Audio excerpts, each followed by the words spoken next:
All right, everybody, we are live again. Dynasty Mirror Search for Huru. And, you know, every Wednesday night, we got the brother Kala Thanos with the... All right, everybody. Oh, hold on. My bad. We got the brother Kala Thanos on with us. And tonight's topic is updating Pan-Africanist ideology for the modern 21st century. Now, Kala, I was criticized by the statement that I'm going to make when I made it in the past. Right. When dealing with Africa, Pan-Africanism died with Kwame Nkrumah. It did. Matter of fact, to tell you the truth, Pan-Africanism is, I will state it again for the new listeners and all that. Kwame Nkrumah discovered Pan-African. What's that sound? Okay. Pan-Africanism was Kwame Nkrumah discovered Pan-Africanism studying Western Black people. Right. Well, you know he went to school. You know he went to Lincoln University. Yeah, he went to Lincoln University. He taught at an African American church in Philadelphia.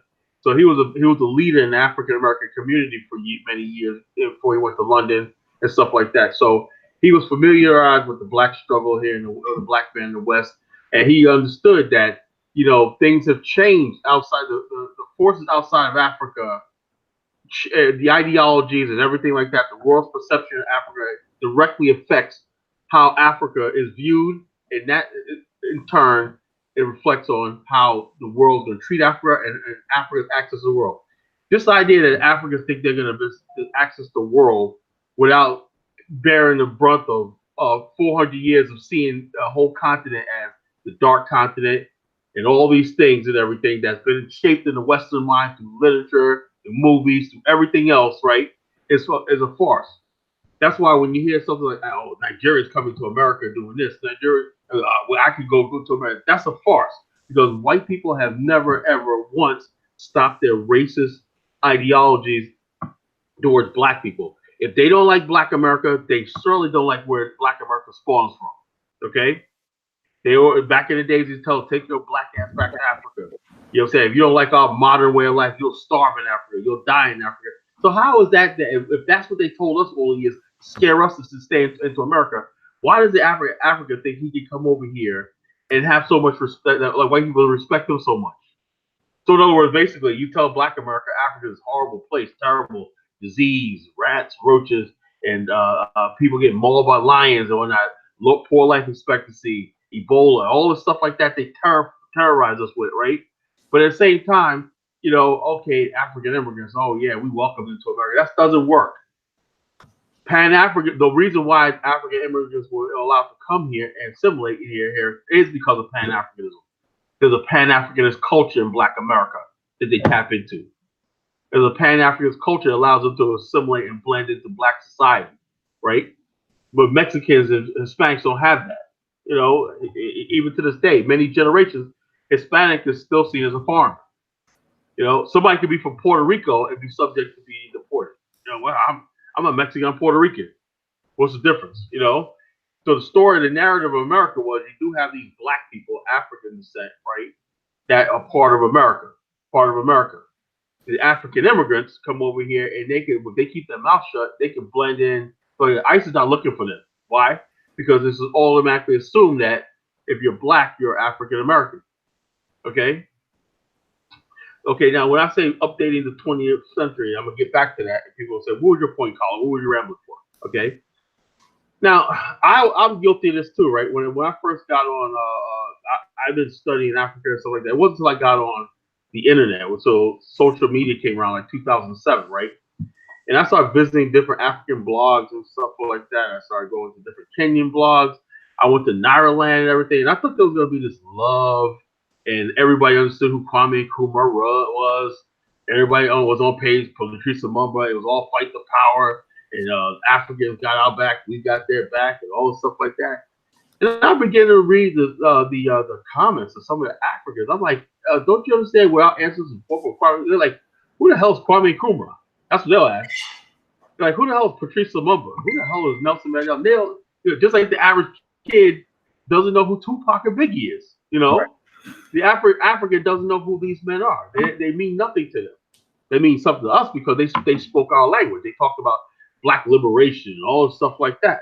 Well, these kids nowadays and everything, these Africans for the last 2 generations, all they know is if they get the right connection in Europe or America, they're gonna get paid and they're gonna go back to their country, build a big house, get money and everything. No, not even go back. Or don't even go back if they stay in the West forever. Or like I know a lot of Nigerians, they'll say, "Well, I'm going back," but it'll take 15 years building a house. Why does it take 15 years to build a house? Well, I got a house I'm building back in Nigeria. They'll show you the property. There's like a mansion and whatnot.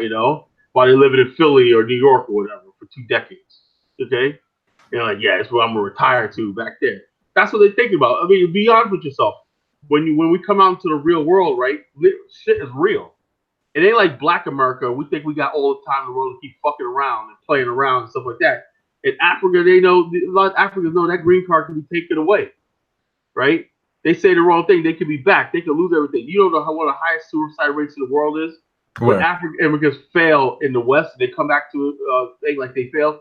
Like because they have this big going off ceremony. You know what I'm saying? You go into the West, right? Everybody think America's streets are paved with gold. Kenya had, the suicide rate. Google it. Kenyan suicide rate. Kenyans coming to American suicide rate. The number of Africans committing suicide in America is out of control. Why? Because they come over here and they have all these people counting on the back in their home country, and when they don't perform or they they find themselves in debt or they get in trouble, they can't take it.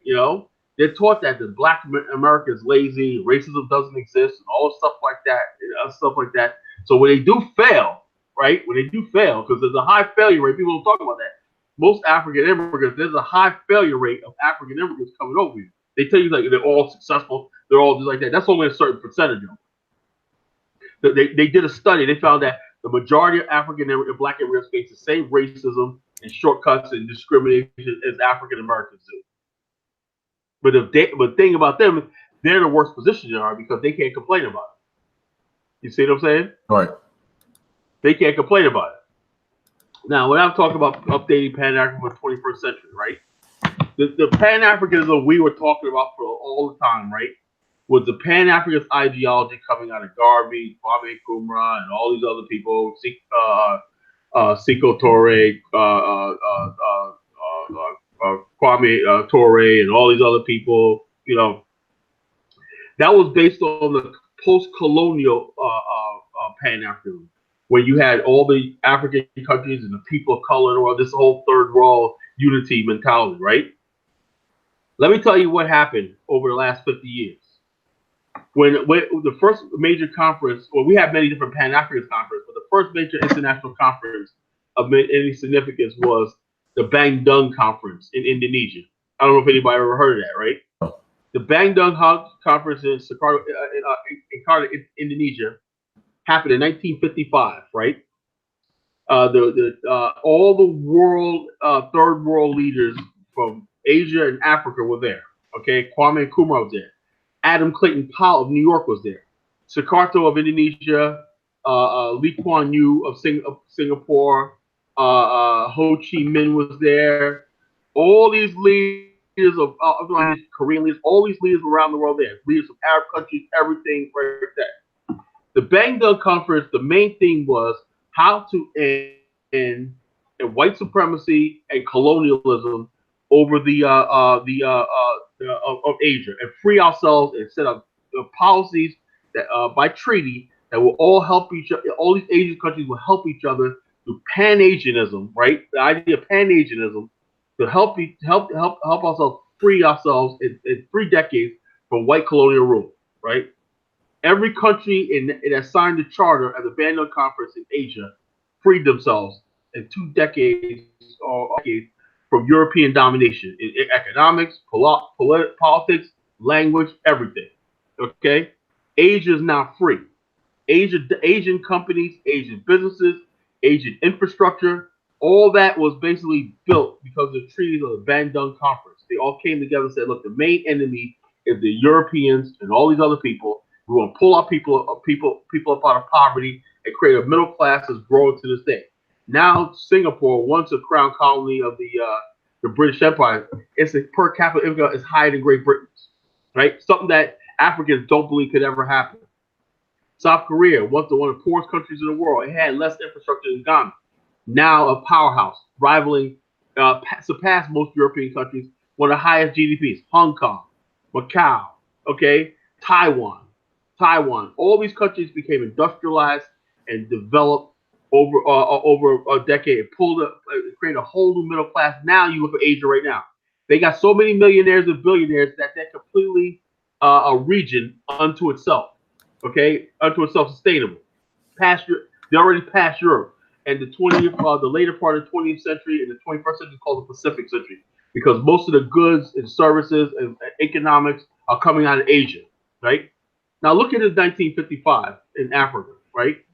This is when Ghana and all these countries were starting to get their independence, right? Except for Liberia, right? All right.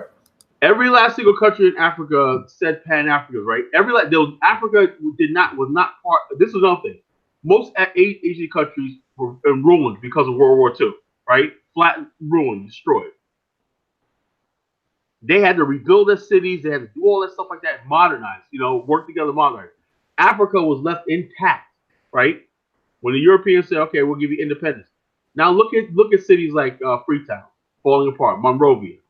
Look at all these cities that never developed, and Lagos, all these people, country cities, never look worse than now. They did an assessment. They said Lagos railways. I remember watching this one video. This guy was like showing the Lagos railway. It looked like it was laid out pretty good. The original Lagos railway system, right? And it was a ghost railway system. It was all gutted out. The trains, the stock cars, all rolled out, and it was in swamp and everything. And you could see behind there little hotels. At one time, it was just their train stations. And the guy was like, "Yeah, where the white people had it, it was going good and everything. We didn't keep it up." And I'm like, how the heck did you were handed over a full functioning rail system, right? And you didn't keep it up? This is what Pan-Africans could have helped out at. Do you know when real quick, let me just read these super chats. Shout out to Major Payne. They kill themselves because they are not used to the racism like us. And with racism comes failure. Shout out to LaBoy Michael. Thank you, brother, for the super chat. And also shout out to Adewale. Adewale, what's going on, brother? Thank you. All right, go ahead. Okay. So this is what I'm talking about. Pan-Africanism was based on the belief that we're all unity, we're all African people and everything. Now, what happens is, let's be honest with you, a lot of African brothers start feeling themselves a little bit, They start feeling, the focus on Pan-Africanism before 1955 was all the Pan-Africanists, major Pan-Africanists lived, Europeans did this strategically. Asians did something that Africans didn't do, right? And this is because of the lingering problem of the transatlantic slave trade. Most of the people that spoke at the Bandung conference were either Chinese Americans that were there, right? But they had access to Chinese in Hong Kong and even Beijing and all these other people gave Chinese Americans, Chinese Australians, all access to networks and everything, to dual citizenship and all stuff like that. They were part of the building of China, right? There was no question about it. The problem was when the Pan-African and black people was, you had a lot of Pan-Africans that lived in London. They were London citizens. They had no connection, no legal basis in Africa. A lot of Pan-Africans in the United States. We didn't think it was necessary to talk about, well, what about dual citizenship? What about visas? What about land ownership? What about creating a nation state for the diaspora? None of that was ever discussed, right? What happened was the European strategically through the CIA started empowering indigenous people in Africa. So now they gave you a version of Pan-Africanism, right? But with their Pan-Africanism was based on geography. That means if you live on the continent, if you're Morocco, Egypt, whatever you are, if you're a white South African, they're part of the Pan-African struggle, right? And most Africans didn't see anything different like that. Okay, we're Africans and everything. And slowly but surely, the idea of Pan-African based on race began to fade away as more autocratic dictators came in, stuff like that, and the indigenous peoples began rejecting ideology, the Pan-African ideology that's rooted in race, which comes from the West. Okay, once that idea of Pan-Africanism based on race was that, because we were taught, hey, we can't see color, we're colorblind, race doesn't exist. You know what I'm saying? We got to move away from that. We're moving into multiculturalism and everything like that. And so that planted European presence and legitimacy and Africa and Asian and Africa even deeper. Then it boiled over when Idi Amin expelled those Indians in Uganda. Okay, you see what I mean? Right. You know, so therefore it started boiling over and said, well, this ain't working, this and the other thing. That was an old holdover of Africa for Africans, you know. Before it was Africa for Africans, now Africa for anybody who lives in Africa. Okay? And so therefore, right now, if you start on race, you consider race, race. He's going by the old ideology, or original ideology of Pan-Africanism, which died. You know what I'm saying? It died decades ago. Let me ask this question. J. Route says Pan-Africanists seem to care more about Africa than the U.S. What are your thoughts on that? He says they care more about Africa than the U.S. I mean, which is somewhat true. I do. I don't. Let me get his question for you. He says we care more about Pan-Africanists care more about Africa than the U.S. Then the Pan-Africans. I think what he's trying to say is those of us Pan-African in the U.S. care more about Africa than people in Africa and stuff. You know, I think that's what he's trying to say. No, he's saying that Pan-Africans care more about Africa than Pan-Africans in America care more about Africa than the U.S., which is true. Yeah. U.S. You talk about the United States government. Then more than the United States government? Is that what he's saying? I want to make sure I got it correct. Okay, no. So, Kala, Pan-Africanists in America. Yeah. Black Americans are Pan-Africanists. Black America, about Africa than they do their home in America. Oh, yeah. Okay, then they more. Of course we do. You know what I'm saying? Of course we do. Why? Because there was an old myth that black people in America, they try to put out that we sort of lost connections to our homeland and all stuff like that. That's never been true. That's never ever true. The narrative is like, okay, we got these black Americans, right? And when you hear Africans call you black Americans, that's like an insult. We call ourselves African Americans for a reason. Why? Because Africans by race. You know, you look at us, we're Africans by race. Nationality of living in America, with the African American race, you know, community or ethnic group, ethno-national group. Okay, but when somebody calls you a black American, what they're trying to do is they're trying to erase your Africanness. You know, they're trying to say you don't belong. You're not African enough. You're not African at all. You're just a white American painted black. That's an insult. So you gotta look at that. When you hear those signs when people calling you a black American, particularly Africans, they're saying that you are not African. You're not. Your race doesn't matter. And the significance of the 400 years of being ripped from the continent, all those ties, all those birthrights that you have to your motherland, all that stuff doesn't exist because we're going to decide that you ain't African anymore. But they don't tell the Afrikaner that, you know, they don't tell the white Afrikaner you're not African, right? Or because a white man comes to Africa, they're seen as, oh my God, you choose to be African. Oh, we welcome you, my brother. Oh yeah. The Sheik. You know, dashiki. They give them wives. They give them virgin wives and everything. You know, they give them virgin wives and everything. So that's what we're talking about. Pan-Africanism has to be upgraded and to include the fact that you have to recognize that you have 200 million people living in of slave descent. You have to. That's what the ADOS movement. And on one hand, they make a valid point.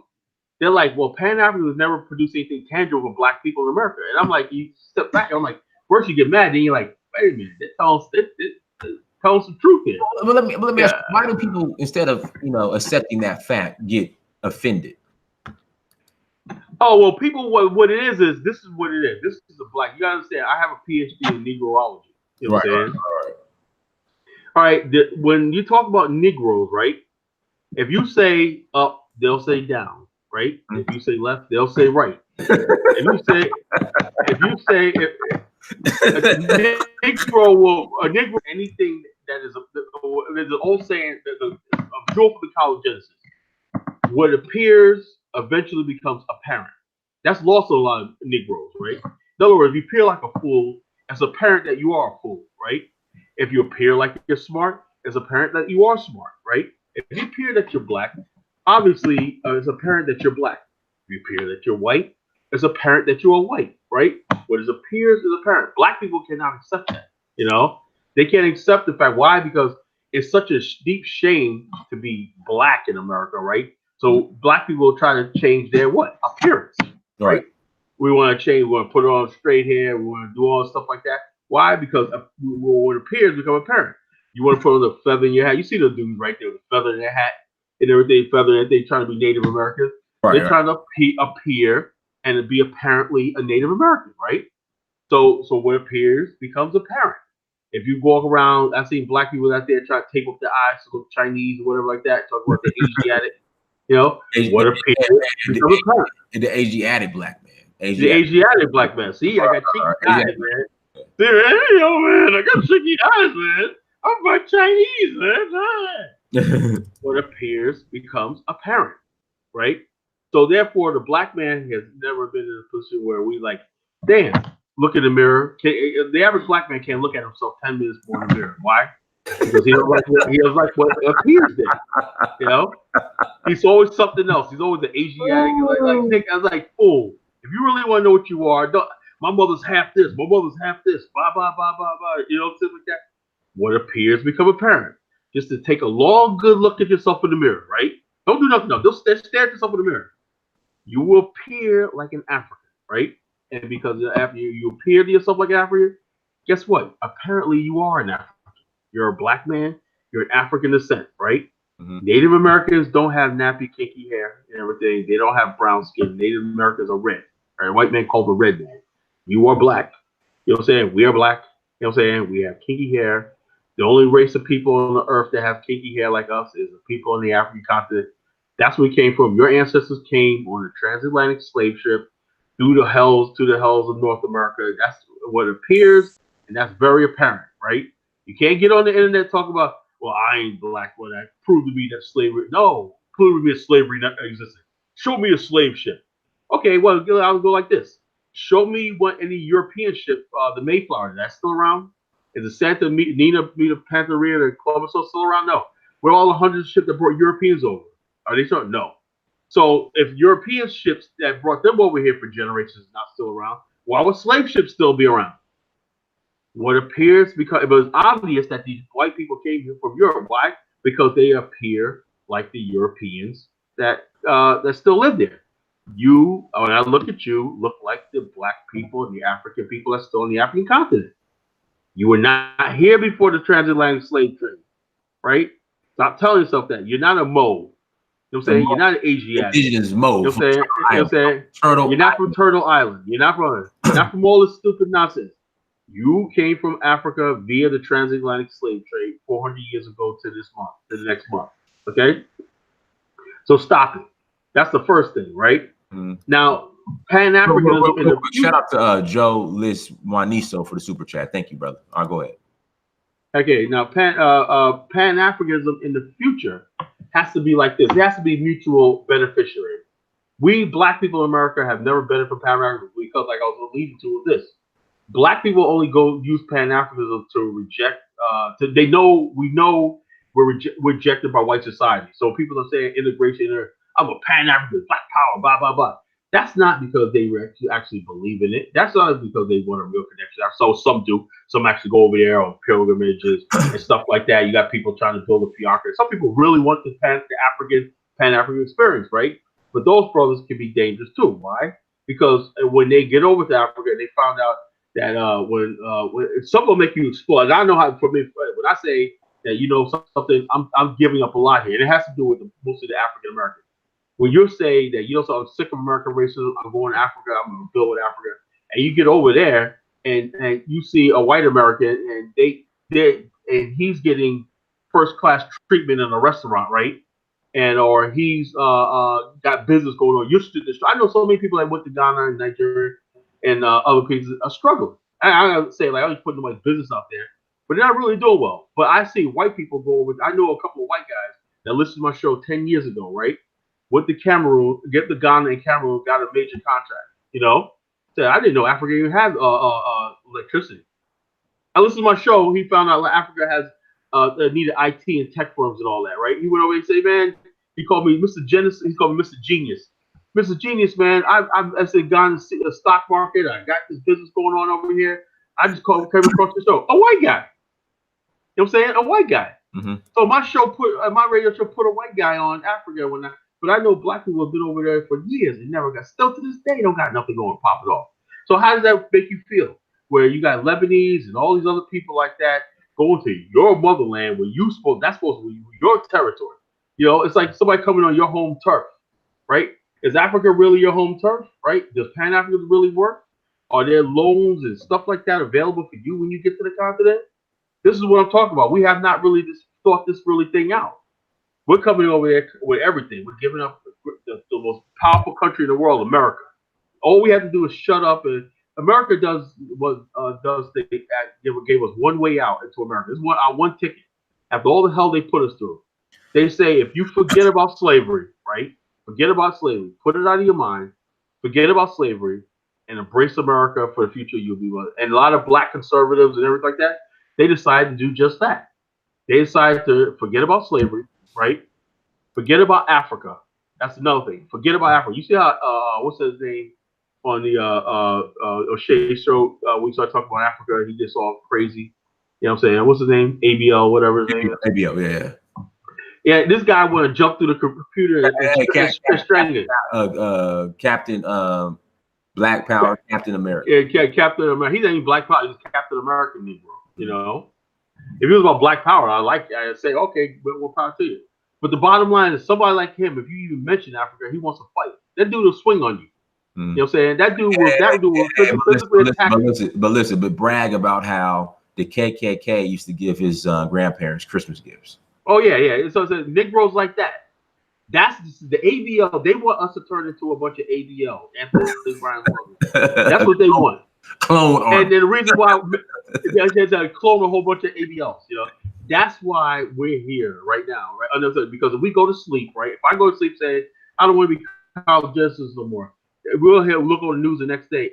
80% of black people disassociate themselves with Africa and they want to be Americans. That's the narrative, even if it's not true. That's the narrative they want to put out there.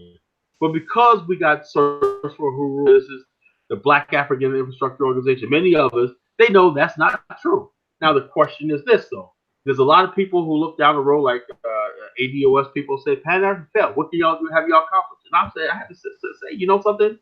We haven't accomplished very much, you know, other than talk, other than rejecting America, right? Other than just abstraction of, oh, I'm a Black African, stuff like that. Now the truth is coming to the surface, right? Because African immigrants over here telling you, yo, man, you ain't going to Africa. You are not African. Africa's a hell place. There's opportunities, but I think it's funny. You go over there, but I think I'm gonna stick with America. You know what I'm saying? And most Africans will love to switch places for us and come to America. Now, how do you do that? How do you make Pan-Africa work? You have to build that nation state. You have to make Africa show and connect with and constantly show that Africa has a future, a tangible future that can give you an alternative. Africa has to become a reality for Black people in America. You know what I'm saying? That's what we're trying to do with the BAL. We want to have it so that instead of the Lebanese and everybody taking up opportunity over there, we can bring our own people over here who say, I would like to live a modern life in Africa. Why is all the foreigners in Africa living in a modern life? You know, it's like almost all the modern infrastructure in Africa is consumed by foreigners. You know, apartment buildings, everything, always foreigners around. True. You know? True. And so therefore, why can't Black people from America work with African governments, African policymakers, everything, to make sure that the Black people in the West who have education, skills, and all stuff like that can bring that over to the African continent so they can live on the continent. Why? Because it's their birthright. It's the ideology of Pan-Africanism. Those, you know, building enclaves and everything. Give Black people in America and the Black people in the diaspora access to land and resources, and invite, and also the partnerships and major business ventures. Have you seen it? Has it been that I know of? Right, I know that in South Africa we have them. They have in Southern Africa they do, but in West Africa, are there any major business consortiums involving African Americans and local Africans that we know of? I'm not sure. But what I'm saying, with your show Search for Huru, your show and people watching your show. And remember, Bob Johnson went over to Liberia 10 years ago. His hotel. And built a hotel and tried. They gave him such hell over there, right? He went under the spirit of Pan. And let me ask you, Colin, can you go into detail like what? I think the hotel is still there though. Yeah, it is. I'll tell you about that. No, go ahead. Can you share it? Okay. Yeah. Okay. This is what happened, right? We're sitting on the Block Talk Radio. It can't really started on my Block Talk Radio. People don't want to believe it. Believe it what y'all you want. I started talking about Liberia, right? Back in 2009. Right? I said, look, I did a show. I did several shows and everything. And I invited a man on the show called Apostle Roger. He's still in Charlotte, North Carolina. He has one of the largest churches in Charlotte, North Carolina. Now, Apostle Thomas Rogers of the Mount Zion AME Church, right? He's a Pan-Africanist. You know, he's a nationalist, right? And he wanted to recruit younger nationalists to his cause, right? And so he basically, during the Sierra Leone, Liberia wars, was going over to Liberia and helping with sending food from his church and other churches. He had like 30 churches involved, sending food and medical aid to Liberia. And in a turn, he was promised like 300,000 acres of land, right? He had the deed for it and everything like that, right? And then he had personal land that he bought, that he was going to buy. He still to this day, they still want to do it. And I told him, look, man, I told his daughter, I said, look, give up on Liberia. He loves Liberia. He believes black America's homeland. So him and I kind of parted ways. Like 4 years ago, I gave up on Liberia. I said, it's a hopeless case. He still believes it's a chance to this day, older man, it's like Apostle Rogers, like, I think he's like 80 right now. Great man. Anyway, he was like, yeah, we could build this and build our own military and stuff like that, on militia groups and all this stuff like that. So anyway, after listening to my show, he got invited as a keynote speaker at a Pan-Africanist economic summit. Google it. Mm-hmm. He got invited out there. He was a keynote speaker and everything like that. And the COMESA was there, the committee, the community of East African states, ECOWAS was there. All kinds of business people there, hooking up and everything. Anyway, one of the people that was there was a spokesman for Bob Johnson, right? And this other lady named Cynthia, I forgot her name. She's a acting consulate. She's African American for the Republic of Liberia in Atlanta, Georgia, right? There's a consulate there in Atlanta, Georgia. She's an acting consulate, right?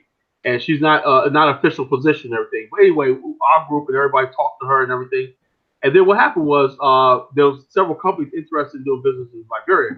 And Bob Johnson said he wanted to build a 4-star hotel there, right? And then he went to Delta Airline, right? Liberia was disconnected. You had to fly from Liberia to Belgium to the United States, right? He got Delta to commit to connecting flights from Atlanta, right, and New York, right, to Delta to Ghana on a bypass. Liberians were basically ecstatic because now they had direct flights from the U.S. to Ghana. That was Bob Johnson who did that, All right. And then he gave $30 million worth of loans and everything like that to local businesses, right? But they gave him such a hard time. I think he still owns shares in that hotel, RLK. And then a real nice hotel, beautiful hotel, right on the beach. And Painesville, Candasia, that should be Cultural Arts Center. Liberia is a beautiful country. All Africa is beautiful. You know what I'm saying? The stuff you can do when you have a nation state, you got beautiful coastline, beautiful beach.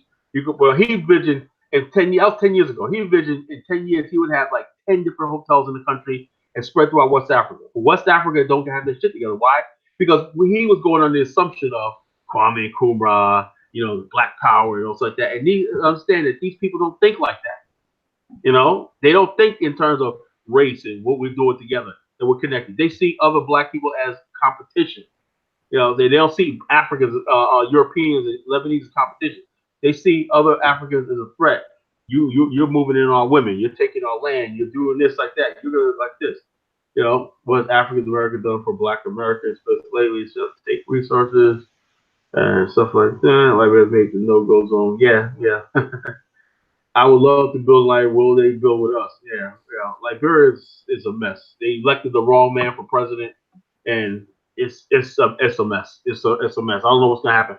I don't know what's gonna end up happening. The UN's gonna end up taking the country over and putting it under a mandate. Put it under a mandate or something like trusteeship. Because it's a mess right now. Liberia is in serious trouble. Okay, so that's what happened with that thing that we're talking. We automatically assumed in 2008, when the age of the internet, that oh my God, this is a breeze now. We can communicate. And I'll be honest with you, I met so many Africans, right, grassroots Africans, that inbox me over the years that want to connect with us, right? They want to connect with us. They want to do building with us. Despite all the stuff that they hear colleges say, they like colleges. Many Africans write me and say, keep saying what you're saying because you're stirring the pot. You know, they say, keep saying keep doing what you're doing because you're doing something. You're ruffling feathers over here. You know, your messages, your videos, your blogs, they're reaching through the high halls of power over here in Africa. And keep saying what you're saying, and people starting to ask questions. Okay, all the stuff that we do on the line, Dynast, everybody else do that's involved in exposing the nonsense that's going on in the continent. Pan-Africanism with Black people in America connected to Africa and do business and everything is legitimate, and it's the only thing that's going to save Africa. It's only going to save Black America. You know, if Black America is cut off from the continent, right, and Africa's cut off from Black America and the rest of Africa, we're done. Why is Asia is completely integrated right now? 30 years after the Ben Young, 30 years, no, 50, what was it, 1955? That was what, 60 years, 63 years after the Bandung Conference. Asia is completely integrated, right? A Taiwanese could open up a business in Singapore. A Thai could open up a factory over here. There's all kinds of things where Asians can finance each other, build with each other, create Asian fusion cities that they live in. We don't have that in Africa and everything.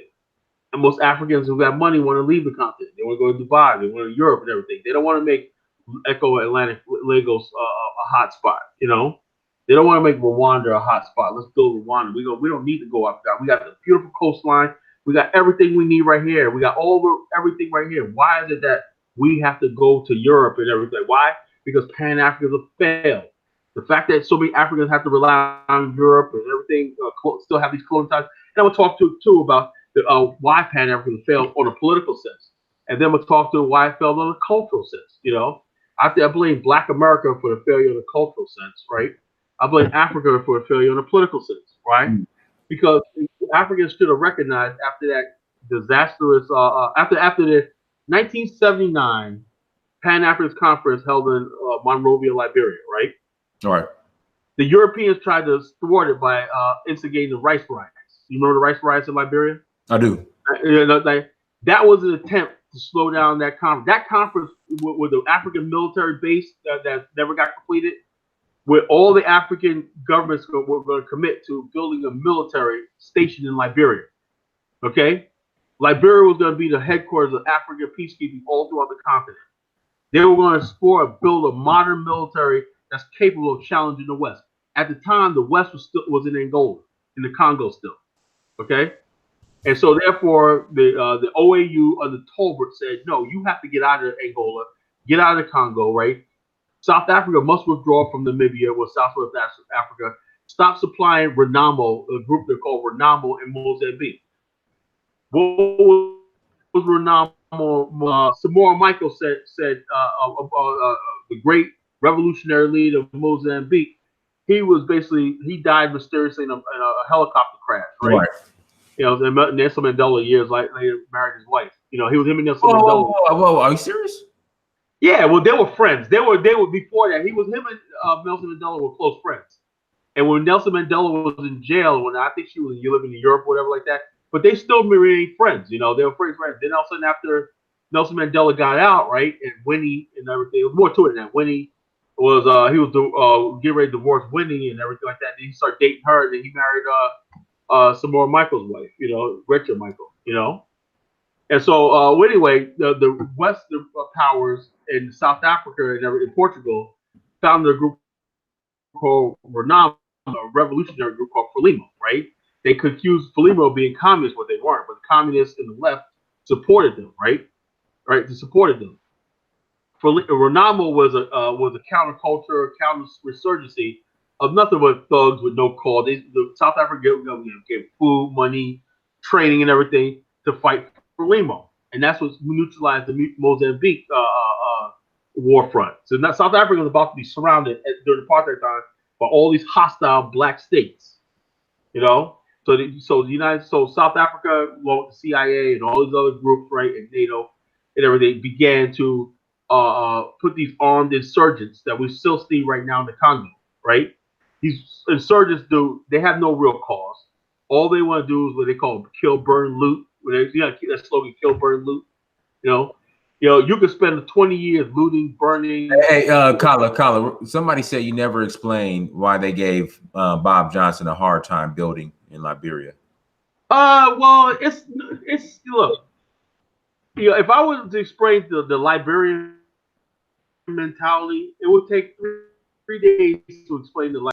This is why I'm gonna sum it up in one thing, one word, one thing, phrase. Charles Taylor, former president of Liberia, said there's three types of men, right? He says there's a black man, a white man, and a Liberian man. Now, I'm not trying to clown my Liberian brothers, but they'll even admit it, right? The Liberian man is just take the most Sambo's coolest Negro in America, right? Mm-hmm. Right? Take him, right? Beat him over the head, right? Shake him up and make him go crazy, right? Shake him go crazy, right? And plop him in Liberia. That's what you got when you got the average Liberian. Good people, though. They're good people, but they don't see things the way you are. They're a culture, right, that has so much hardship, right, that if you come out there and everything like that, they know that they're going to be born in poverty, they're going to die in poverty. Mm-hmm. There's no hope. There's no hope, no nothing. The only thing you have left is to steal, and it destroyed the Liberian character, right? Because let me ask you a question, folks. How many of you, if you lived in that abject poverty, how high would you hold your head up? How high will your moral conundrum hold up on that? Very few of us will. And that's how civilizations disappear. That's how cultures die. Everything. The main thing is when you build a civilization is to make sure the people never get to that point. When Liberia had that coup in 1980, it just basically the people went bad. It's just outright jump. Now the same problem with the Lebanese who invest there, they never have any problem. They never get problems with the Liberian legislation and everything for kickbacks and bribes and everything. Well, they got them all paid off, But they gave Bob Johnson such a hard time. He was just like, this is just ridiculous. And that was Sirleaf. Madam Sirleaf, former president. She gave the man such a hard time, It looked like, oh, yeah, we're going to invest in this thing. But the whole thing is, they're like this. If you have African Americans investing in Liberia, that means the so-called Congo people are coming back to power. You see the mentality? Right. Right now, it's the Congo people, like a great man like Adolphus Magritte, top architect in the world in Liberia. Liberia has some of the smartest brains the the race ever produced. But they never had a chance because of the coup. You can't get anything done. Adolphus Magritte should be the main industrial engineer and only president. He can do anything, you know what I'm saying? But all his projects and everything gets sidelined. Why? Because he's American Liberian. Same thing with Janine Cooper. She is exporting rice and tea to the U.S. market. She don't have to do that. The Cooper family got money all over the world. But she's coming back there making a difference, putting people to work, indigenous people to work. But they're trying to stop her from doing that. Why? Because she's American Liberian. The hatred is there. And the bottom line is this. I'm sick and tired of people always talking about color. Why you always talk so much? Look, the bottom line is this. And I'm going to say this, and I know some of the people that keep questioning me about my role or what I'm talking about. Yes, I support the ADOS for one reason, right? We need an identity. We're Pan-Africanists, but I'm also ADOS. I consider African American. I need a line in the sand because everybody else is going tribal. Black America needs to start going tribal too and show the strength of Black America. You take us for granted. A lot of people take it for granted. We don't have no idea. We don't know who we are and everything. You don't know. You have no identity. Then when somebody says, this is your identity, you're an American descendant of slavery. Okay, and you're the people as American descendant of slavery, racially based slavery, Black slavery, Okay, I can live with that. That's me. That's my identity. Okay. Now let's talk about Pan-Africanism. But y'all don't want me having an identity. Y'all want me to forget. What's the difference between you and white America who says you need to forget about slavery? Your history starts on the shores of America. Forget about slavery.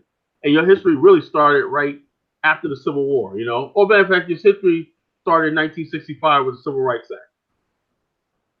That's what you want me to do. Forget about all that history, pain, cities being burnt down, lynchings, all this cruel stuff and everything, and just start off in 1964. Oh, let's just start off with Barack Obama got elected president. See, we got a black president. You know, we got a black so-called middle class here. Let's start here. Forget about the past. While they sit out there and go out there and have their Confederate Day. Just recently, the Confederates rallied to honor slavery, saying it was the best thing for things. Slavery was not bad and all that. They're doing that in 2019 in Mississippi. They just did a walkout on the U-Miss where they took a knee for all these Confederates that hold a rally glorifying slavery. Right. I'm sick and tired of people telling me that I have to, okay, Tyler, I'm just African. I'm African. You think like that, you are a freaking fool. You were thinking in the 1955, oh, we're all African people and everything like that. But guess what? Yeah, a lot of Africans thought like that, right? Until they start feeling themselves. Well, geez, man. Biafra's like, man, if we just take this area of Biafra, man, I feel more Biafran than I am African, you know? Right. I feel more Mandingo than I feel more African. I feel more Gribbo. I feel more crew. And you know, you go to Africa, Dinah, these brothers are proud of their heritage, right? They're talking about their history and everything like that, you know? That's what they went through and everything. They're not giving up their identity for some vague thing called an African. But you want me to be like an African and everything, and all I do. And when I basically criticize Africa or whatever like that, or criticize, you think I'm being harsh. No, I'm being real. Why? Because the bottom line is this, you know, you have to stand on your end. You know what I'm saying? You can't run away from who you are. You know what I'm saying? If you are African American, right, and you said I disassociate myself with being African American, I'm just African. Sooner or later, you are going to be made a fool because someone in Africa or somebody is going to remind you that you're not one of them exactly. I don't care what you hear them say on the internet and stuff like that. And then when the conversation does come up back and forth, these same people always take the African side. They're always like, okay, well, Carla, why are you always spreading? These guys go on the line, say all the negative stuff about African Americans, right? And I'm getting people like, you got to start defending your community. You know, if you're going to let people degrade, if somebody thinks that you're ghetto and all stuff like that, and black people in America never did nothing, basically, just what I did, Black History Month. You saw the posts I did, Dinus, right? Right. You know, you can't deny Black America's greatness. You know what I'm saying? We're great people. Now, if you say it now, you're lying. I know misinformation out there, white America, white media, make it seem like we're just all sitting on the corner smoking crack and all stuff like that. Right. That's the narrative Africans want to have, right? If you really love somebody, right? I don't believe negativity about Africa. Why? You got to take time to get to study the people. I understand why they go through it. Like I said, I love Liberians, right? But I understand why they're in a situation, and I hope that one day they're going to snap out of it because I believe in my people. Same thing with any other African country, I believe in them, that they're going to get it together. But but people don't give African Americans the same consideration, you know. And these are supposed to be our brothers and sisters over there. I mean, you don't have the intelligence or the decency to say, you know, so let me study these people. Is it true what they say about? Yeah, we have a crime problem in Black America. Yeah, we got people that are off the edge and whatnot. But look at all the good things Black America is about. Right. Why is everything always based on negativity? And as Black people, as African Americans, when you sit down with anybody with an African everything, you have to basically toe the line. Hey, you know, you're not gonna talk about people. I'll explain this, that, and the other thing, but you're not gonna sit here and demonize my people. It's not gonna happen. And so that's why Pan-Africanism has to upgrade itself. That's up to them. We have to, and also we as African Americans on the cultural sense, we have to realize that, you know, we can't just have Pan-Africanism as a vague escape for everything, right? We got to understand that Africans do not see color we do because they don't have the experience that we have, right? They don't have 400 years of living in hell. Shout out to Kenyatta Zuberi for the super chat, and also shout out to Ekatunde Bolton. I want to buy a place in Eco Atlantic, but I'm thinking Dubai because it's more stable and developed. Oh no. No, buy a place in No, don't see. That's what I'm talking about. That's exactly what I'm talking about. I don't care how much more stable it is. You got to have this political turmoil in Nigeria right now. But if we shine the light on this and say we're not going to give up on Nigeria, right? I'll be in Nigeria next week. Yo, take care of yourself, Dennis. Be careful. You know what I'm saying? I'm saying, so the bottom line is this: look, let's believe in this content. And people say, "Oh, this is look." I believe in. I want to see Echo Atlantic shine like Dubai. Does that sound like somebody who's anti-Pan Africanist? No. You know what I'm saying? So the bottom line is, if I want to see Echo Atlantic soar, I want to see all this stuff soar. Let's work together. Let's work together. There's nothing.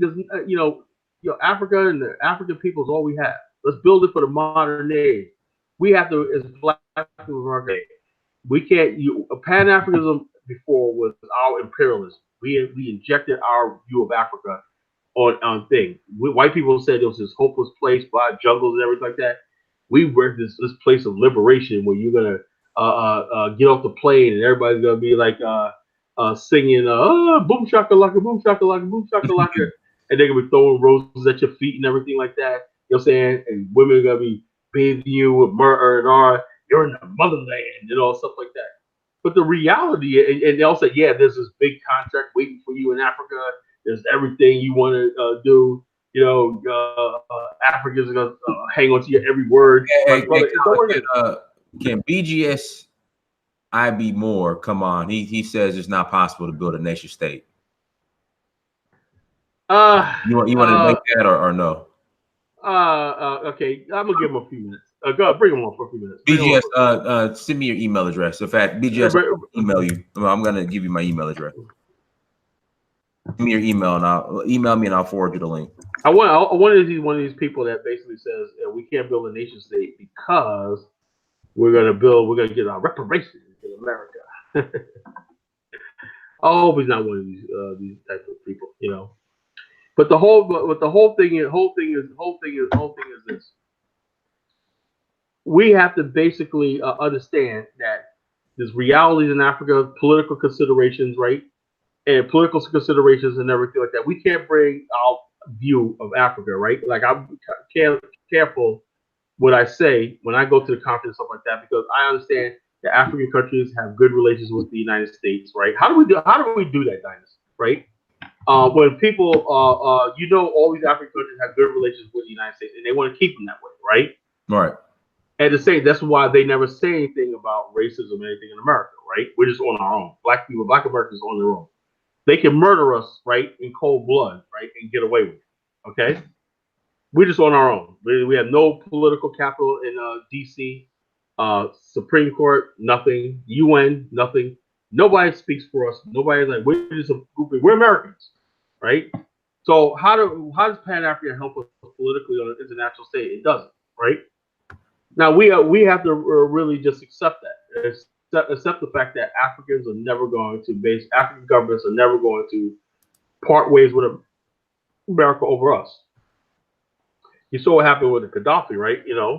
After a certain amount of years, when America says we want to normalize relationship with it, he kicked Farrakhan to the curb. Then when it came time, since you're speaking on Gaddafi and Farrakhan, what happened to the money that was given to Farrakhan? Oh, well, it never came. What happened was, I think there was miscommunication, right?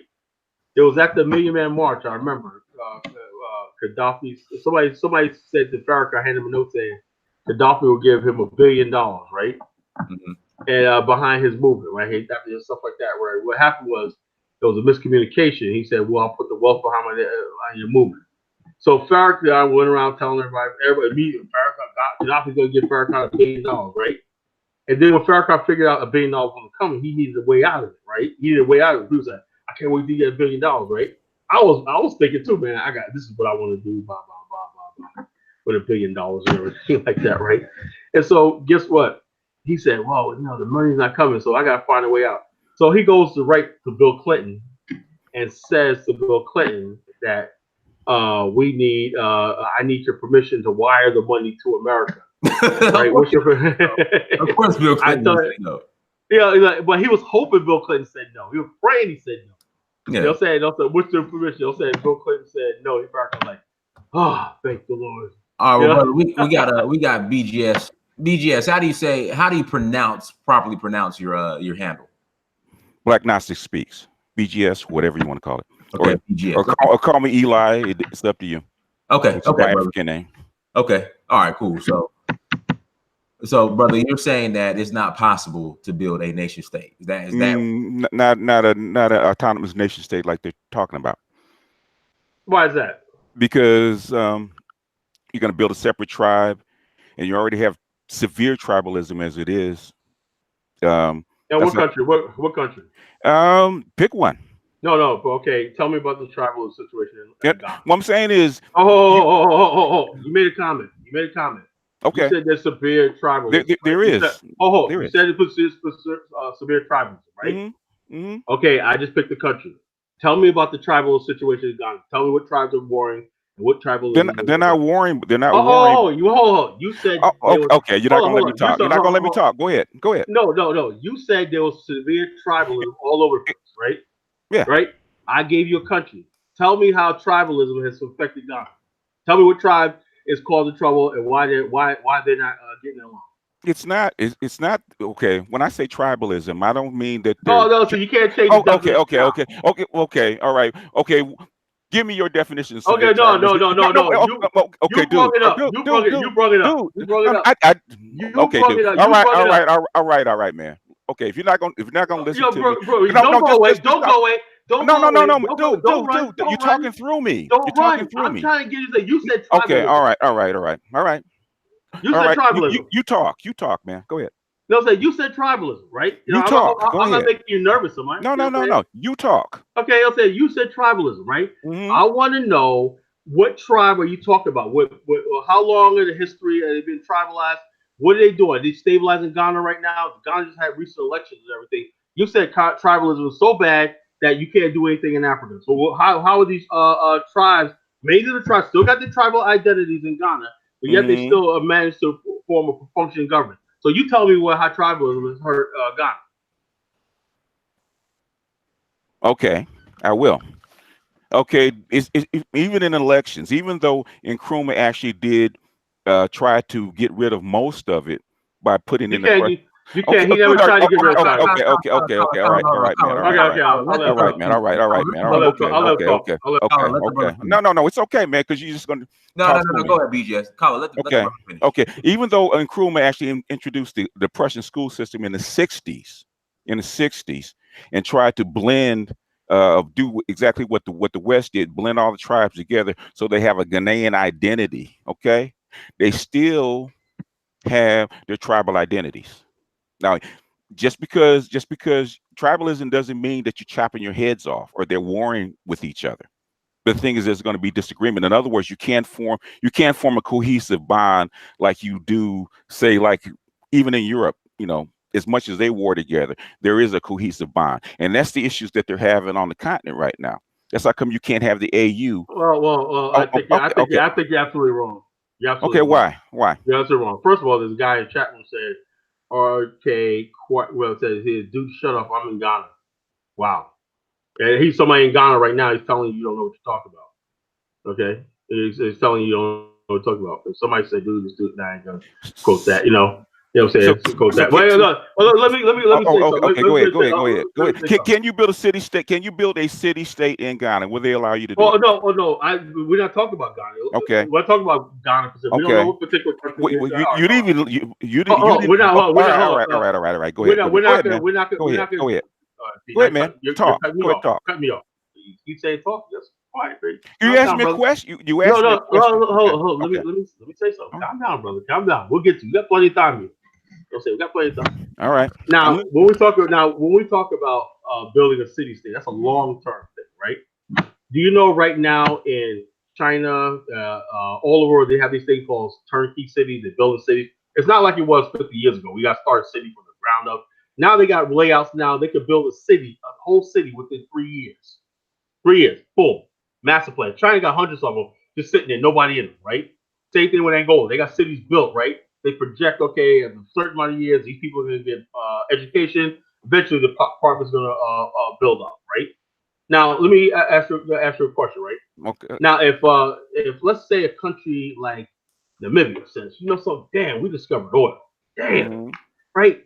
We want to get into the real estate game, right? Mm-hmm. We want to do like Dubai does. Dubai built a city state. You know Dubai, right? Mm-hmm. Now, you know something about Dubai, brother? Dubai was all sand There was nothing there back in 1995. Nothing was said, right? 10 years later, you see what Dubai is, right? Mm-hmm. They did it by investing in oil money, private capital, and everything like that, and they sold properties to people from all over the world, right? People all over the world. Now, what if an African country did the same thing, like Eco-Atlantic? Nigeria is building a city from reclaimed earth. You understand what land? You got hold on. You got to stop saying okay. You're interrupting me. You're interrupting me, right? All over the world, they're building things called little city states with land reclamation, brand new virgin soil, building cities and everything like that. Once you have the land, right, then you build the infrastructure, then you build a community, nation, right? All you have to do is build a nation state is have a strip of land, right? The land could be no more than 30 square miles, right? 30 square miles. You know, New York City itself is only 500 square miles. Do you know that? You know? Do you know that, brother? You would sleep? I'm letting you talk. Oh, hold on. I'm letting you talk. Okay. I'm letting you talk. Hold on. I'm letting you talk. Hold up. New York City is only 500 square miles, right? Singapore is only 300 square miles, right? Singapore is only 300 square miles, right? Little speck, right? What city do you live in? Los Angeles. Los Angeles, that place. Los Angeles is probably a little more spread out than New York. Los Angeles proper is no more than like what, 200 square miles, Dinus? More than that. Way more than that. Way more than that. I don't remember. Way more than that. Whatever, like that. So what I'm saying is, it does not take a whole lot of land. Do you know how much land in Africa is unoccupied? Something like 95% of the continent is undeveloped. Let me know when I can talk. Hold on. Let me know when I can talk. Hold on. Let me know when you finish. Undeveloped and occupied. Now Africa has plans to build new city states on the continent using the massive resources, wealth, and everything like that. Are you telling me that Black people in America, everybody else can come there and invest and build and everything like that and live? But you saying that Black people from America, probably one of the wealthiest group of people on the planet, cannot go there if they have business investments and stuff like that? Because we already have people on the continent that's doing that, right? So you say all the Black people that live in Africa right now from America should pack their bags and come back to the United States? So that's what you're saying? Because of tribalism? All right, Kala, let BGS answer. He's not gonna let me talk, man. Okay, but go ahead, I'm gonna shut up. Kala, what I'm saying, I'm gonna go on for a second, man. Okay, Kala. Well, Kala, don't leave. No, I'm gonna go to. I want to ask him what his definition of a city state is, because a community and a city state are two different things. What's your definition of city state? Okay. Let's say let me give you an example, right? I first moved down here to the beach, right? Virginia Beach, right? And I was from New York, right? I had never seen land, right? Trees and everything like that. Whole trees, land, everything for miles and miles, square miles being removed. And then, like, it looks like it. When I first moved here to Virginia Beach, there was this whole section of Virginia Beach was nothing but forest, right? And I was then one day, right? They start putting down things, and they said through those trees, they built roads. I said, how the hell are you gonna build roads through all those forests and everything, right? 2 weeks later, right? Guess what? Bulldozers came in, right? And there was this big chunk through the forest, right? Big chunk. It was like 2 miles. You could see almost to the other end, like 4 or 5 miles, right? I'm like, wow, they bulldozed all that. Then another week later, what I seen these things pop up as sewer caps. I'm like, they laid a sewer line? And I'm like, what the hell is going on? And then next thing you know, they start carving out more sections. They built man-made ponds and everything. And then in the city, the center of that section of Virginia Beach, they built like 4 or 5 square blocks, right? Next thing you know, what was once woods, right? Tall buildings were there, right? Then on the other section, they had apartment buildings, condominiums, residential, stripping. I said, then they had an industrial thing where industries, warehouses, everything. I said, in that little tiny bit of area, right? No more than Kala, brother. You know I love you. You know I love you like a brother. But it just. What was the question, BGS? I asked him what his definition. City state. I'm saying like this. Now, in that little section right there, right? They had everything. They had a post office building. They had everything like that. In that little section of land, right? They had their own district, right? A city state is nothing but a district, right? When you say it's build a city state, depending on what you're approximate to, you can build a city state, right? adjacent to an inside of a nation state, and you can have autonomy. Now the same section, right, was connected to, you see power lines running through, you see everything running through, and they got a extra section called, I forgot the name of the section, right? And that's a self-functioning section that was once nothing but woods, right? Nothing but woods. Self-contained, people can live there, blah, blah, blah, blah, blah. You got everything. You got studios, you got everything. You got a movie theater, everything like that, right? Now, when I always say building a city-state, right? And like I said, this happens when people know what know what they're talking about. You can build a city-state, right? City-state. It's a big project in a city-state, right? It can be no more than 25 square miles or 200 square miles, right? On with a host country, which they're already doing anyway. In other words, basically, all these other countries around the world that want to get on the African continent, they're trying to do the same thing, but Africa's resisting them. Why? Because they don't want Chinese people, Germans, and these other people having that much economic power on their shores, right? Africa's dying for its diaspora, its people to come home. If they're going to build those new city-states and everything, they want us to come over there and do that. Right? I've been told by African leaders. So I don't know what the objection is. If African leaders say it's a good idea, something to invest in and everything, like Rwanda built a new city called Vision City, but they had black people in the West in mind, right? So go look it up. Rwanda Vision City, beautiful city. Took them 7 years to complete. Brand new housing, shopping malls, everything. It's a city outside of the capital. Me, black people in America can't go and live in that area. Why? You gotta tell me why we can't go there. Our BGS, did that answer your question? No, it didn't. The Vatican is a city-state. It has its own government, its own army, its own police force. It's totally independent. That's a city-state. It's not. Even though we don't need that. Remember you said tribalism. In other words, okay, all right. Oh, Kyle, let BGS. Okay, good. BGS talk. In other words, the reason I'm on here, the reason that because I wasn't even going to get on it, I was just chiming in on something. And the dude, I think it's Richard Dixon, was actually on my channel and was describing to me an autonomous city-state with his own. Oh, you're that guy. That guy. With your own government, with your own weapons, with your own everything, independent of the country, just like the Vatican is. All right, let me answer that.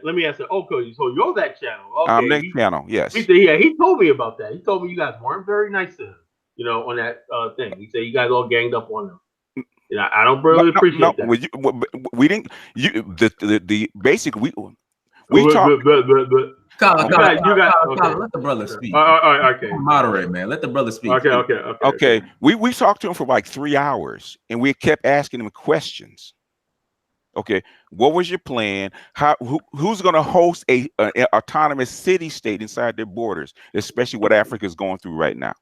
Okay, first of all, let's go back to that. You keep saying what Africa is going through right now, but you haven't given a specific thing. What is going on in, let's say, Ghana? What's going on in Angola? Let's take Angola. Let's take an easy one. Let's just go to Angola. What is going on in Angola right now? Angola is the country's educating, industrializing. Angola right now has enough wealth, right? It's buying Portugal. Portugal's like its colony. Yeah, it started buying Portugal. So what I'm saying. Okay, dude. All right, man. All right, Dynasty. You know what? I just asked that question. Don't run, man. I'm gonna do to you what you did to my boy. All right, man. All right. Okay. You'll say don't run, stand here. No, what I'm saying. Well, I'm not gonna run, but if you're gonna cut. Do you want me to talk over you? Let the brother speak, man. Let the. Let me ask you. It's okay, Dynasty. No, BGS. What are you trying to accomplish? In other words, he what's his name wanted me on here because I do not believe that you can have an autonomous city-state inside the continent. They already have. So what are you trying to accomplish? Like, what's your specific? Like, I'm trying. What I'm saying. Investing in Africa, yes. Okay. We talked to our group talked about that like 15 years ago, and that's what they want. Even before the Chinese really started investing in Africa, okay, well before they started really investing in Africa. what stopped them, the Americans basically from really coming to Africa and investing was basically the Americans. The United States government was really actually forcing the Africans not to let us do it. It was the biggest thing. I don't believe that. Yeah, well, you don't have to believe it. But anyway, I don't believe it. I don't believe it. Okay, you don't have to believe it. Well, okay. Anyway, what I'm saying is, yes, they want you to come in. Yes, they will build you cities, but an autonomous city state is not something they're going to allow, in my opinion. Well, let me say something. First of all, when we say autonomous, we say that's what the BAIO. That's all grants. But if you know about the BAO, we say we'll take anything at this point. Okay. This is what we say. There's no disagreement. There's no disagreement then. Well, there's no disagreement. Because I don't appreciate the fact that you guys were trying to denigrate and throw stones at the BAIO. We did. Everything like that. Okay? We did. That's what he told me. The hangout is still up. You can actually go there and listen for yourself. I can't listen. You guys want for like what, 5 hours? I can't. No. Basically, I will actually make a cut out of it. You can listen to it for yourself. Send me some clips. I don't. And some of these people, I don't understand something. Okay, all right, man. All right. You know what? All right. 8 hours. Okay. So let me ask you. So before we're not gonna close out. So BGS. Brother, what do you want to like? What do you want to know? Oh, no. Just get okay. So we get to the. Well, he already said it. He already said it. We're not in a disagreement. He said at this point we'll take anything we can get. Right. In other words, where the Chinese are actually putting in money, where the Chinese actually investing. Well, check this out. We can do the same. All right, go ahead. Okay. Please. Go ahead. Go ahead, BGS. Where the Chinese are actually investing money and actually pushing money in it. And but believe me, whether the Africans like it or not, more Chinese are going to come, whether they like it or not, whether it's because the Chinese, the persuasion, they're going to spend money and they are not above using force. Okay, they are not above using force. But the thing is, Africa will rise because everybody knows Africa is on a B cycle. So the 22nd century will be an African century. That is what's making the Europeans nervous, what's making the Chinese nervous, and everybody else nervous. There's probably going to be like close to 4 billion people on the African continent with technology, with health, with all the infrastructure that they need. Right, that's going to happen. And the thing is, it is what it is. They have right now. They have to come together and form an African Union, just like the Europeans have a union, and that's going to take a minute because the differences in people, that all this stuff has to be worked out. It's got to be worked out. Money will help. The more money, more infrastructure, the more technology comes in, that'll start to blur the lines. And basically, if you can pay the dude, and people aren't poor anymore, they're more likely actually to get along, just like the Europeans.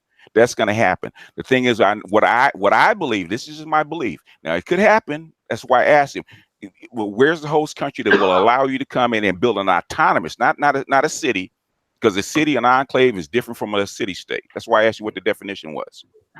Okay. You talk for a long time, bro. All right. Can I get a word in edgewise? Go ahead. First of all, if we're talking about building an enclave and everything like that, we're building it up. I would think the host country would like for us to basically, why? Because we bear all the risks, the responsibilities. We're not talking about we'll take this land and become independent. That will never happen in our lifetime, right? But if the country is basically saying, okay, we would like to have this area like Dubai. Dubai is part of the United Arab Emirates, right? There's a separate territory and everything. It's just land, right? But what you do with the land is you develop the land. You have your own investors and everything like that to build the land. Say basically it'll be like a district, right? Now you may live in let's say California, but you can still be part of the host country. I have no doubt that we're going to be part of the host country, right? But it's a special territory enclave, right? Now, not with that, the territory will have special duties, right? For example, what if the new city state, the African city state we call it, right, hosted an industrial zone? What if it hosted a free trade zone? What if it hosted an international free trade zone or a railway zone, whatever like that, industrial infrastructure, industrial zone, whatever like that? What if we was able to attract what they can't do, bring in engineers, black, white, whoever like that, We don't want white, well preferably black, because BAL, we have engineers and scientists. That's why we have organizations stuff the way we are. We do have those specialist people in the BAIL, you know, land developers and all stuff like that. People who are capable of doing this. We don't need the Chinese, right? What if we were able to bring our own, list our own construction and logistics firms on the host country stock exchange, right? Right? The host country will get tax revenue because we're going to be putting up housing. People are going to live in housing. They're going to have food, recreation, entertainment, schools, research centers, all the stuff that we do in America, institutions we have in America, we could pour over to that country and throughout it. So we build these tiny little enclaves called Africanistan. They don't have to be independent, right? Because we're betting on one day having a unified African continent anyway, right? But it's just a political entity, right? It don't have to be like the Vatican, or you have your own this, that, the other thing. But even each state have their own National Guard, don't they? Don't each state have their own state police? Don't, so if we get 80, if I can get 75% of autonomy, right? I mean, I get 100%, right? What if we were able to get our broadcast authority? Maybe not. They'll get our broadcast authority, but we got somebody on the National Broadcasting Board, right? These things could be worked out. But what we're saying to BIL, sitting in America and doing nothing is not an option, right? We go forward like we want a nation state of our own, but we may only get an enclave that we could do this, that, and the other thing. And as time passes, it may improve or may not improve. That's a future generation. But our job is to get the ball rolling. You know what I'm saying? I hope we're clear on that. Who knows what the future holds? Yeah, basically, BGS. We're not in the disagreement. Okay, so I don't know what the problem is. Okay. The problem was you called in. Okay, so I'm glad we're straight. I'm glad we're straight. Brother, can I talk for a second? Yeah, can I talk for a second? Go ahead. Oh.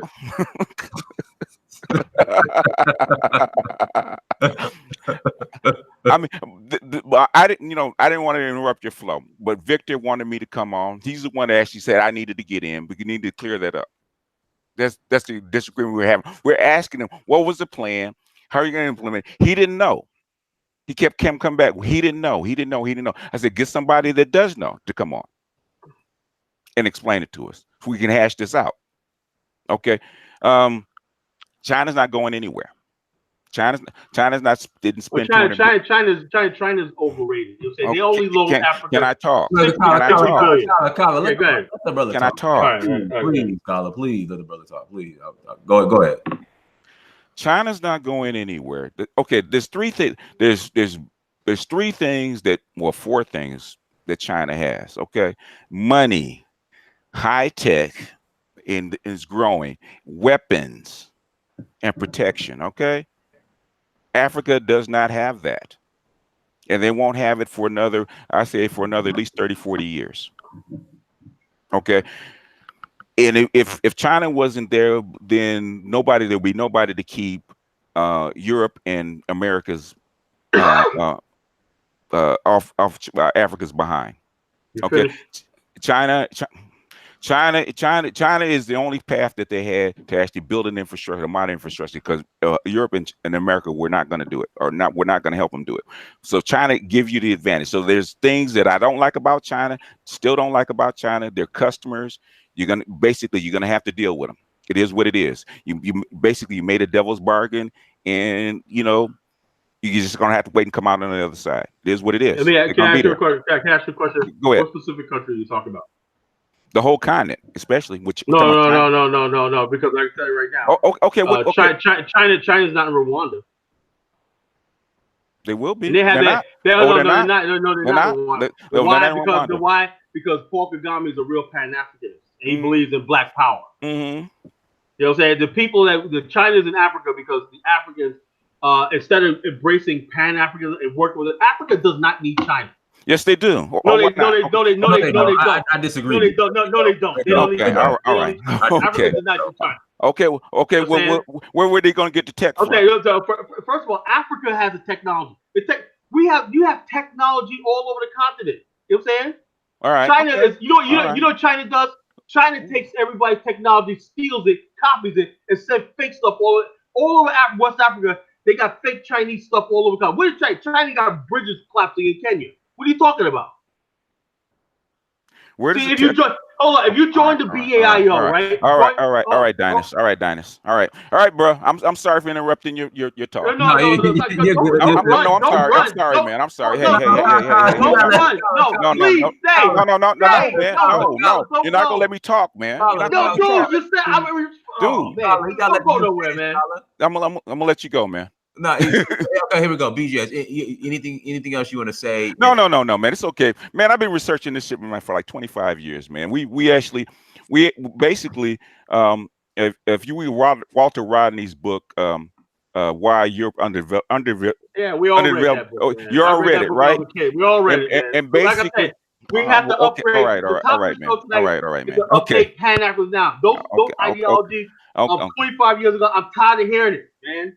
You know what I'm saying? This is a new day. That's why we're stuck in the last century.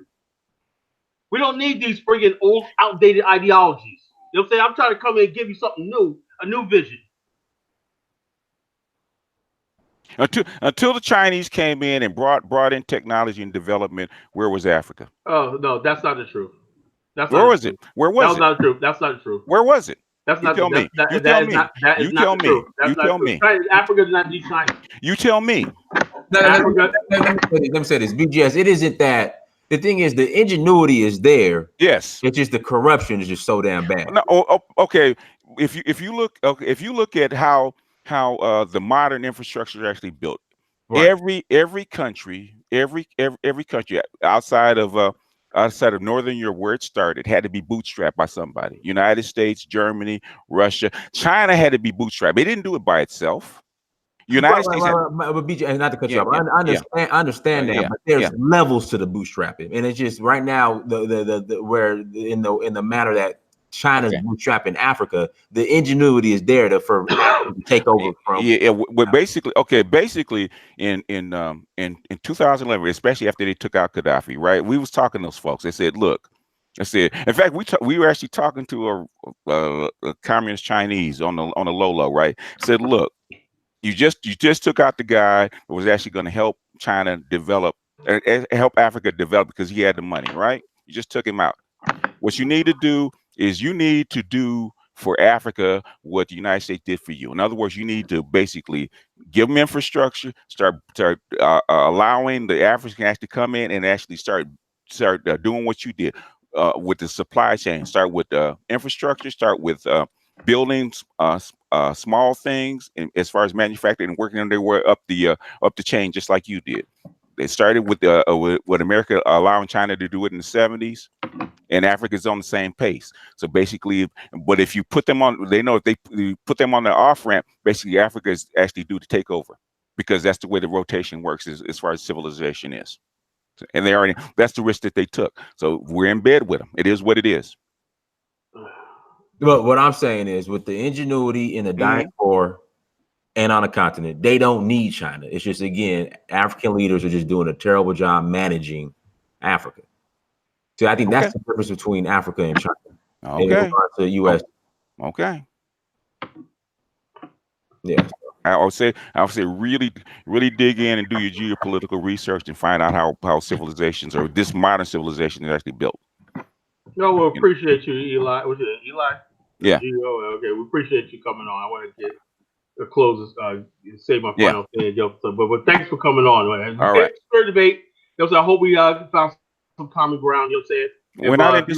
We're not that far apart. If you really want to know what we talked about, join the BIO social network and everything. And if you did go in there, you'll find out more about us and everything. You might find out that we have more in common than we. Well, I listened to you. I listened to Holism. I'm actually subscribed to his channel, and we're actually much more in agreement than you actually think we are. Probably. I hope we can work together one day. All right, brother. All right. Probably will. Right. You already have. You just don't know about it. All right, brother. Yeah, you never know. Yeah. All right, brother. Peace. Peace. All right, that was interesting. Different perspective and everything like that. That's the whole thing about me. I may joke and clown and everything like that, but I welcome all people who want to debate me and everything like that. I don't have all the answers. You know what I'm saying? So therefore, I appreciate the brother calling in and clearing it up with it. We're not that far apart. At least he has his mind on Africa. You know what I'm saying? In the future, geopolitics. So we may disagree about something like that. But yeah, nation state, blah, blah, blah, they want to. But I do believe if they say, yeah, we'll give you territory over here, and you could be able to develop it and stuff like that, and give us and let us finance initial infrastructure, I'll take that. Hey, Diane, I'll take one of those little islands off the Gulf of Guinea. You know what I'm saying? Mm-hmm. You know what I'm saying? I'll take one of those little islands off the Gulf of Guinea. You know what I'm saying? I'll say, yo, that's the dude. I'll take anything, man, at this point in time. Because right now, black people in America ain't got jack shit. You know what I'm saying? We haven't got jack shit. You know what I'm saying? Everybody else in the world can do. If you don't have any land or control over land, or where you're the majority, you got infrastructure, interest, everything. This is another thing. Well, Diane, I've been talking a long time, and Diane's ready to get off. We can't just be interested in Africa. We have to have an interest in Africa. That's what I think we're moving to now. You know, where soon as these countries start developing a little more, we can move our investments there, our 401ks or whatever investment thing. Even if you got Robinhood, the app and everything, we want more African securities and bonds. All these things that we trade on, that stuff like that, you buy stocks and everything, the penny stocks, whatever. We want to be able to raise capital in the billions for investing in Africa. You know, just like we invest in everything else. We want to make money, and we want to make sure Africa's capitalized. Those are things we're going to be working with the BAIO. How is it possible that somebody from their laptop or their app or their phone in America can invest directly in African stocks and securities, right? And wouldn't that be a beautiful thing? Absolutely. You got a portfolio of African precious metals, real estate, stock, businesses, manufacturing, everything, and your portfolio. That's the new age of Pan-Africanism, folks. Business, infrastructure, development, education exchange, right? Marriage, you know what I'm saying? Marriage. Pick yourself up. Somebody like Leo, the clown, that said, Carlos like the type that talks Africa but mess with white. No, I don't mess with white chicks. You know what I'm saying? So stop that character. If you can't beat nobody on their ideology, you can't beat me what I'm saying. You resort to character assassination. I don't do that. I love black women. I love African women. I love darker skinned African women, to be honest with you. That's what I crave. So you take that to the bank. What you see in the college Genesis, I'm the real thing. So the bottom line is this: our relationship with Africa has to change from hugging and ceremony. What you say, hugging ceremony? That's all beautiful. You know what I'm saying? But we have to go there as business people, as investors, as people who have a stake on the continent. Why? Because once you have a stake on the continent, now, if you don't got no interest in Africa, they're not accountable. You can't just look, I'm black, so I can go there and tell you what to do and blah, blah, blah. Remember Kwame Nkrumah? That don't work anymore. You got to come with your investment group. You got to come with your ideas and something that you can put tangible on the ground where they could basically say, you know something, you guys, we got a long ways to go. We got black people in America investing, coming here, tourism, spending millions of dollars and everything.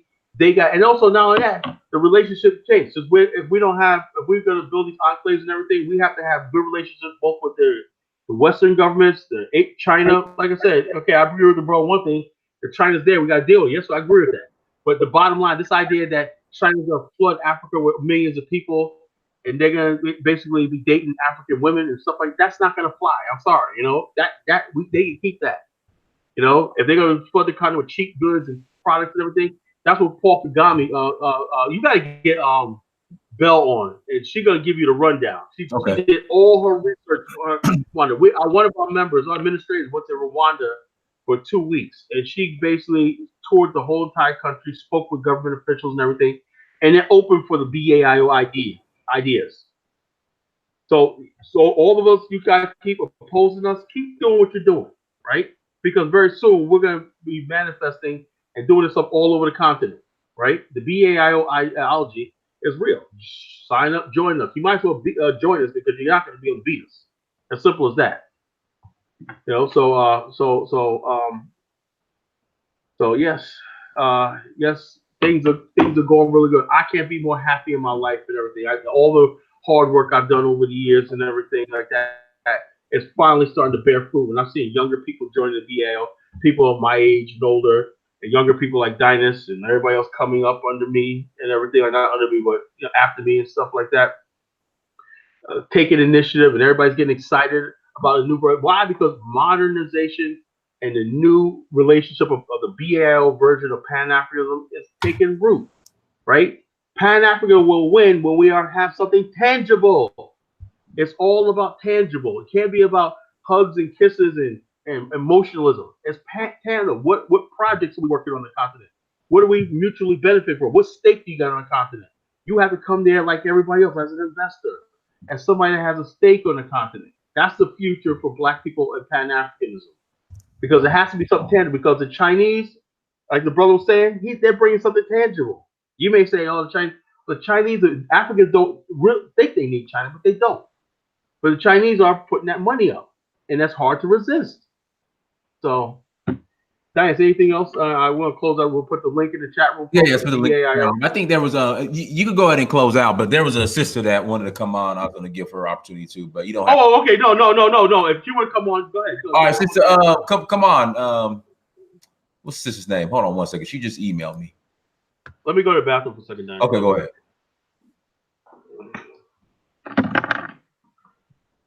Sister Jacqueline. No, you click on the link. Jacqueline. Hold on. Yeah, Jacqueline, you click on the link I sent you. Jacqueline, click the link that I emailed you. Just click the link.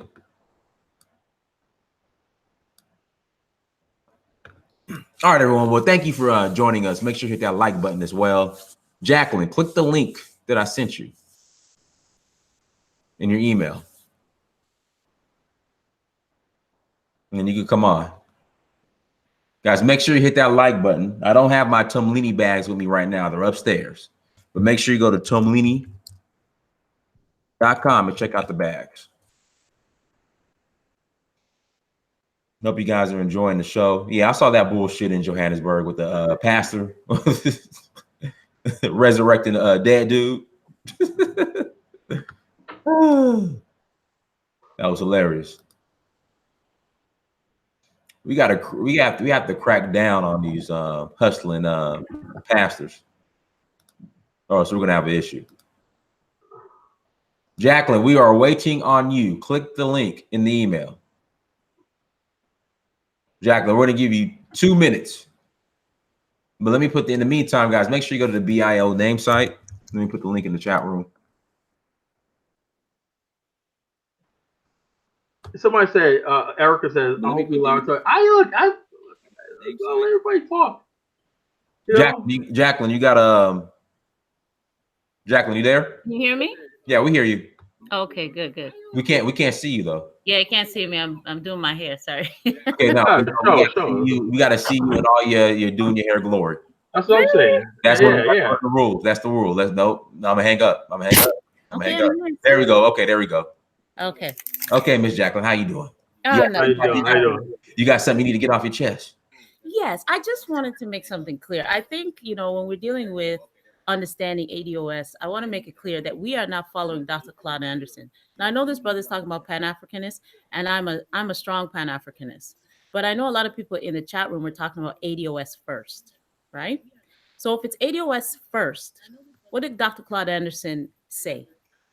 Number one, the first level was economics, control your money. Number two is politics, buy your politicians. Mm-hmm. Number three was police and court system. Mm-hmm. Number four is the media. Mm-hmm. So as being ADOS or CDOS or whatever you want to say, of course, we have to take care of home first.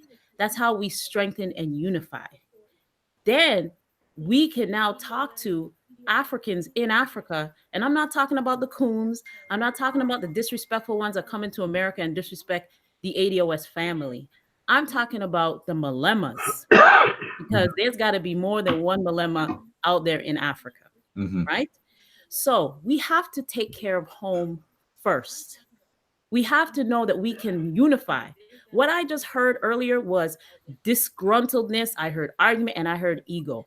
This is our problem in the Black community. We cannot sit down and actually have a civil conversation and come to some type of agreement of how to empower ourselves. Okay. Now, I don't know if our family knows this, but Trump is going nowhere. Oh yeah, you know what? And I'm gonna put this on record. I hope he stays another 4 years. Honestly. Yes, me too.